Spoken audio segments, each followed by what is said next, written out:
শান্তি চুক্তির কালি শুকানোর আগেই যখন বারুদের গন্ধে ভারী হয়ে ওঠে বাতাস, তখন বুঝতে হবে দৃশ্যমান শান্তির আড়ালে অত্যন্ত নীরবে রচিত হচ্ছে ধ্বংসের এক ভয়ঙ্কর নীলনকশা। আন্তর্জাতিক মহলের প্রবল চাপে লেবাননে যখন 10 দিনের একটি যুদ্ধবিরতি কার্যকর হলো, গোটা বিশ্ব ভেবেছিল অন্তত কয়েকটি রাতের জন্য মধ্যপ্রাচ্যের আকাশে ড্রোনের ভয়াল গর্জন থামবে, মরুঝড়ে হিমশীতল হাওয়ার মতো একটু স্বস্তির নিঃশ্বাস ফেলবে সাধারণ মানুষ। কিন্তু সেই স্বস্তি টিকল মাত্র কয়েক ঘন্টা। রাতের নিস্তব্ধতা ভেঙে ইসরায়েলি প্রধানমন্ত্রী বেনিয়ামিন নেতানিয়াহুর এক আকস্মিক ঘোষণা পুরো বিশ্বের রক্ত হিম করে দিল। তিনি শান্তির মুখোশ ছুঁড়ে ফেলে দিয়ে বিশ্বকে জানিয়ে দিলেন যুদ্ধ কেবল শুরু। কিন্তু একটি পরাশক্তির সরাসরি নিষেধাজ্ঞা অমান্য করে কেন এই আত্মঘাতী পদক্ষেপ? কি এমন অন্ধকার সমীকরণ লুকিয়ে আছে ভূরাজনীতির এই রক্তাক্ত দাবাবোর্ডের নিচে, যা পুরো পৃথিবীকে টেনে নিয়ে যাচ্ছে এক আসন্ন মহাপ্রলয়ের দিকে? আজকের এই বিশেষ প্রতিবেদনে আমরা উন্মোচন করব সেই রহস্যের জাল। স্বাগতম দেশজগৎ দিগন্তে। লেবানন সীমান্তে কার্যকর হওয়া যুদ্ধবিরতিটি ছিল যেন একটি সেতুর উপর ঝুলে থাকা আশা, কিন্তু সেই আশা ধূলিসাৎ হয়ে গেল যখন নেতানিয়াহু অত্যন্ত শীতল এবং দৃঢ় কণ্ঠে বিশ্বকে জানালেন, আমাদের কাজ এখনো শেষ হয়নি। তার এই ঘোষণা শুধু লেবাননের জন্যই নয়, বরং গোটা মধ্যপ্রাচ্যের শান্তির জন্য এক ভয়াবহ অশনি সংকেত। হিজবুল্লাহর হাতে থাকা অবশিষ্ট রকেট এবং ড্রোনের হুমকি মোকাবিলায় ইসরায়েলি বাহিনীর নাকি রয়েছে এক সুনির্দিষ্ট ও চরম পরিকল্পনা। সামরিক সক্ষমতা পুরোপুরিভাবে ধূলিসাৎ করে দেওয়াই তাদের মূল লক্ষ্য। কিন্তু আসল রহস্য লুকিয়ে আছে অন্যখানে। এই চুক্তির পরপরই কেন তিনি এমন মারমুখী অবস্থান নিলেন? এর পেছনে কি কোনো গভীর রাজনৈতিক ব্ল্যাকমেল কাজ করছে, নাকি দেশের ভিতরে নিজের টালমাটাল গদি বাঁচানোর জন্যই এই যুদ্ধংদেহী রূপ ধরে রেখেছেন তিনি? এই সমীকরণের সবচেয়ে ভয়ঙ্কর ধাক্কাটি এসেছে আটলান্টিকের ওপার থেকে।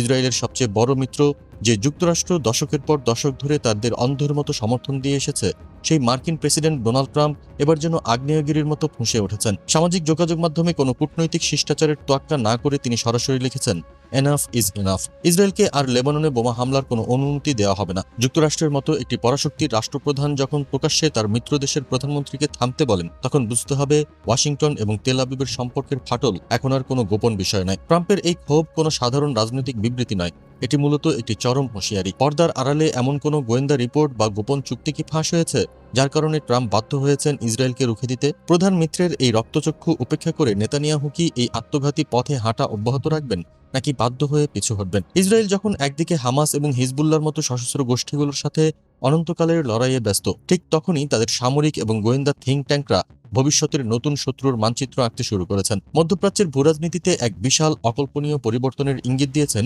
ইসরায়েলি বিশ্লেষক বোয়াজ গোলানি। ইসরায়েলের জনপ্রিয় দৈনিক মারিব এ প্রকাশিত তার এক মতামত নিবন্ধে যে তথ্য তিনি তুলে ধরেছেন তা ঘুম কেড়ে নেওয়ার মতো। তার মতে, অদূর ভবিষ্যতে ইসরায়েলের প্রধান প্রতিদ্বন্দ্বী বা অস্তিত্বের সংকট হিসেবে আর ইরান থাকছে না। দীর্ঘ 3 দশক ধরে মধ্যপ্রাচ্যের রাজনীতিতে ইসরায়েলের সবচেয়ে বড় জুজু ছিল আয়াতুল্লাহ আলী খামেনির নেতৃত্বাধীন ইরান। তারা সবসময়ই ইসরায়েলের জন্য সবচেয়ে বড় সামরিক হুমকি হিসেবে বিবেচিত হয়ে এসেছে। কিন্তু গোলানি দাবি করছেন, সাম্প্রতিক সময়ের ভয়াবহ ছায়াযুদ্ধ, প্রক্সি সংঘাত এবং চরম অর্থনৈতিক নিষেধাজ্ঞার কারণে ইরান এখন ভেতর থেকে অনেকটাই দুর্বল হয়ে পড়েছে। তাদের সামরিক সক্ষমতা এবং আঞ্চলিক প্রভাব আগের তুলনায় ব্যাপকভাবে ক্ষতিগ্রস্ত। প্রশ্ন হলো, ইরানের এই পতনের পর মধ্যপ্রাচ্যের ক্ষমতার শূন্যস্থান পূরণ করবে কে? এখানেই উঠে আসছে ভূরাজনীতির 2 নতুন এবং ভয়ঙ্কর খেলোয়াড়ের নাম, তুরস্ক এবং পাকিস্তান। গোলানি অত্যন্ত স্পষ্টভাবে বলেছেন, প্রতিযোগিতা এখন মূলত এই 2 দেশের মধ্যেই সীমাবদ্ধ। কিন্তু কেন হঠাৎ করে ইসরায়েল এত হাজার মাইল দূরের দেশগুলোকে নিয়ে এতটা চিন্তিত হয়ে পড়ল?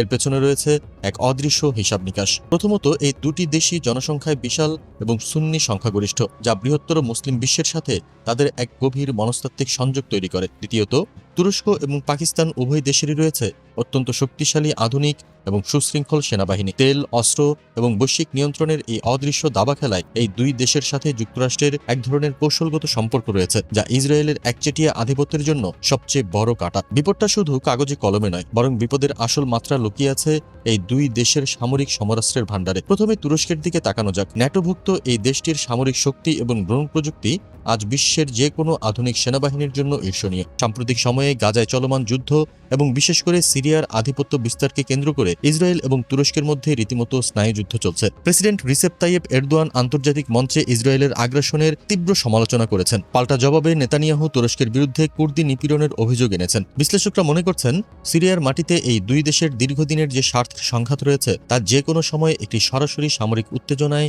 রূপ নিতে পারে। বিশ্লেষকরা যা বলছেন তা শুনলে চমকে উঠবেন। তুরস্কের চেয়েও ইসরায়েলের জন্য বহুগুণ বড় আতঙ্ক হয়ে দাঁড়িয়েছে পাকিস্তান। পাকিস্তান। ভৌগোলিকভাবে অনেক দূরে হলেও আদর্শিকভাবে তারা ফিলিস্তিনিদের অধিকারের প্রশ্নে আপোষহীন। আর সবচেয়ে বড় কথা, পাকিস্তান একটি পারমাণবিক শক্তিধর দেশ। তাদের শাহিন বা ঘৌরি মিসাইলগুলোর রেঞ্জ এবং সক্ষমতা ইসরায়েলি প্রতিরক্ষা ব্যবস্থার জন্য এক জীবন্ত দুঃস্বপ্ন। সম্প্রতি পাকিস্তানের প্রতিরক্ষামন্ত্রী খাজা আসিফের একটি মন্তব্য আন্তর্জাতিক অঙ্গনে ব্যাপক ঝড়ের সৃষ্টি করেছে। তিনি সামাজিক যোগাযোগ মাধ্যমে ইসরায়েলকে শয়তান এবং মানবতার জন্য অভিশাপ বলে আখ্যায়িত করেছিলেন। যদিও কূটনৈতিক চাপে পরে সেই পোস্ট মুছে ফেলা হয়, কিন্তু এই একটি মন্তব্যই প্রমাণ করে যে পাকিস্তানের রাষ্ট্রযন্ত্র এবং সামরিক এস্টাবলিশমেন্ট ইসরায়েলকে ঠিক কোন দৃষ্টিতে দেখে। ইরান যুদ্ধ চলাকালে মধ্যস্থতাকারীর আড়ালে পাকিস্তানের যে কৌশলগত অবস্থান ছিল তা প্রমাণ করে তারা যে কোনো মুহূর্তে মধ্যপ্রাচ্যের এই সংঘাতে একটি নির্ধারক শক্তি হিসেবে আবির্ভূত হতে পারে। বোয়াজ গোলানি তার নিবন্ধের শেষে ইসরায়েলকে যে সতর্কবার্তা দিয়েছেন তা মূলত একটি আসন্ন মহাপ্রলয়েরই ইঙ্গিত। ইরানের সাথে চলমান সংঘাত শেষ হলেই যে ইসরায়েল শান্তিতে ঘুমাতে পারবে এই ধারণা সম্পূর্ণ ভুল।